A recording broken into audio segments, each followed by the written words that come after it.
Shalom, puji Tuhan. Tema firman Tuhan, semua pelayanan bernilai di mata Tuhan. Saudaraku, apapun pelayananmu hari-hari ini di gerejamu, lakukanlah itu dengan sebaik-baiknya. Lakukanlah itu dengan segenap hatimu. Karena semua pelayanan itu sangat bernilai di pemandangan Tuhan. Ada ayat yang mencatat yang akan kita lihat bersama di dalam kitab Matius.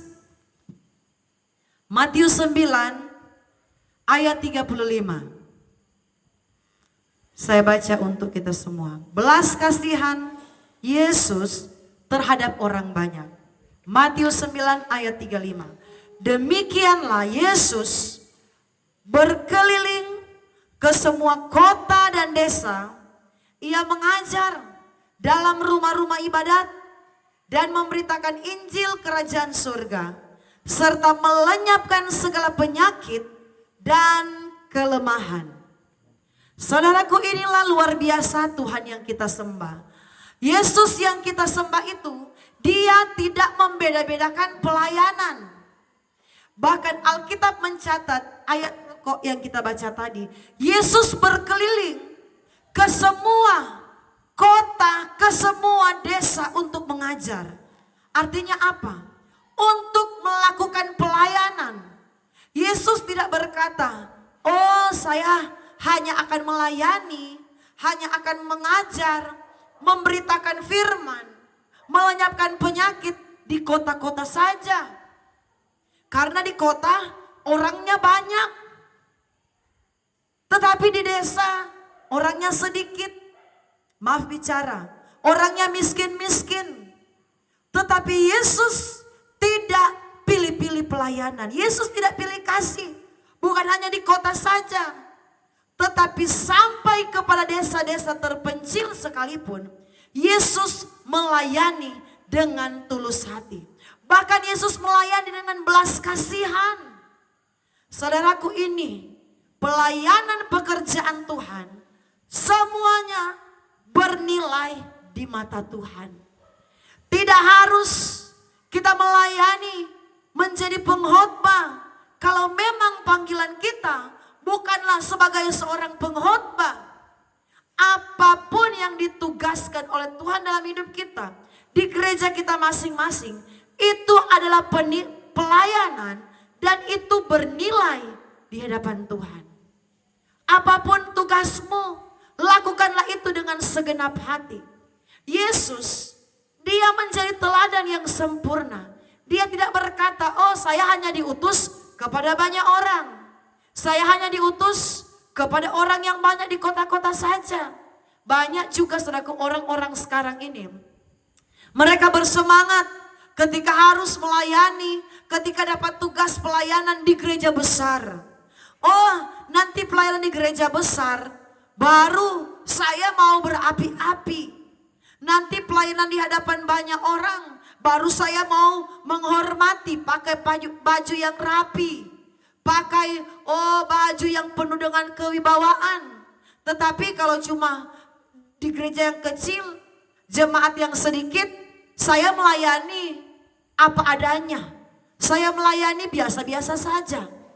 Saya melayani atau kita menganggap sepele pelayanan di sedikit orang. Saudaraku, mari Tuhan mau mengajak kita semua lewat kebenaran firman Tuhan hari ini. Semua pelayanan itu berharga dan bernilai di hadapan Tuhan. Engkau sebagai kostor, layani Tuhan dengan tulus hati dan sukacita. Anak kami, saudaraku, ketika kostor ada keluar daerah, sudah beberapa lama kostor yang ada di gereja belum kembali, anak kami terlibat jadi kostor. Bersihkan gereja karena pelayanan itu bernilai di hadapan Tuhan. Pelayanan pekerjaan Tuhan bukan hanya sekadar kita menjadi pengkhotbah, tetapi apapun tugas yang Tuhan berikan. Guru sekolah minggu, lakukan itu dengan sukacita. Anak kami, saudaraku, setiap hari Minggu pagi harus menjemput jemaat. Ini adalah pelayanan. Bukan hanya mereka bisa berdiri di atas mimbar, Pastor Salomo, dan adik-adiknya menemani untuk menjemput jemaat. Pulang selesai ibadah, antar pulang lagi jemaat di rumah mereka masing-masing. Ini adalah pelayanan, layani dengan sukacita. Saudaraku, sekecil apapun tugas yang diberikan kepadamu, mari lakukan itu dengan tulus hati. Lakukan itu dengan segenap hati, maka Tuhan yang sumber berkat akan mencurahkan berkat dalam kehidupan kita. Jangan kita berkata, oh saya ditugaskan hanya penerima tamu. Saya ditugaskan di panitia hanya koordinator perlengkapan. Hanya seksi konsumsi. Saya tidak suka dengan pelayanan seperti itu. Jangan saudaraku. Di bagian apapun kita yang Tuhan tempatkan kita, mari lakukan itu dengan sukacita. Saudaraku, di hari-hari ini Tuhan mau memberkati pelayan-pelayan Tuhan, jemaat-jemaat Tuhan, pendeta-pendeta, hamba-hamba Tuhan yang tidak pilih-pilih pelayanan. Tuhan mau memberkati, Tuhan mau pakai orang-orang percaya yang tulus dalam melayani Tuhan, yang murni dalam melayani Tuhan. Yesus Kristus, dia sudah mencontohkan kepada kita. Dia tidak pilih cuma di kota saja, di kota nyaman, zona nyaman.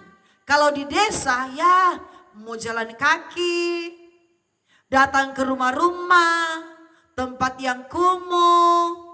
Tetapi Tuhan tidak membeda-bedakan status sosial. Tuhan tidak membeda-bedakan cuma di orang banyak saja, cuma di orang-orang kaya saja. Tetapi sampai kepada orang-orang miskin, Tuhan Yesus pelayanan di sana. Sampai kepada orang-orang yang berdosa, pelayanan Yesus ada di sana.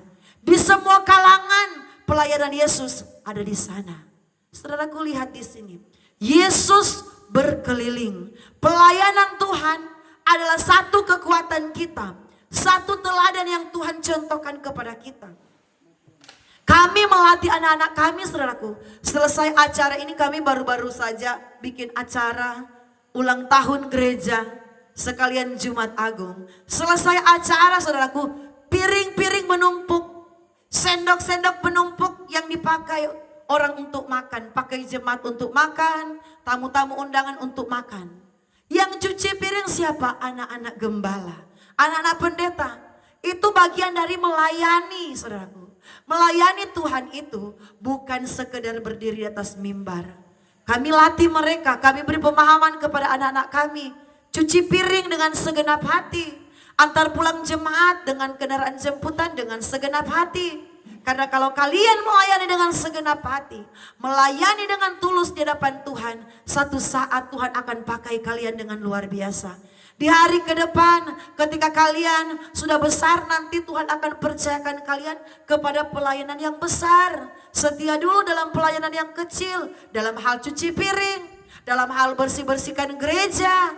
Saudaraku, banyak orang kalau nanti pelayanan yang besar, jemaat yang dilihat banyak orang, baru mereka mau sungguh-sungguh. Kami pun banyak kali lihat hal itu ketika ada pelayan yang kami tugaskan.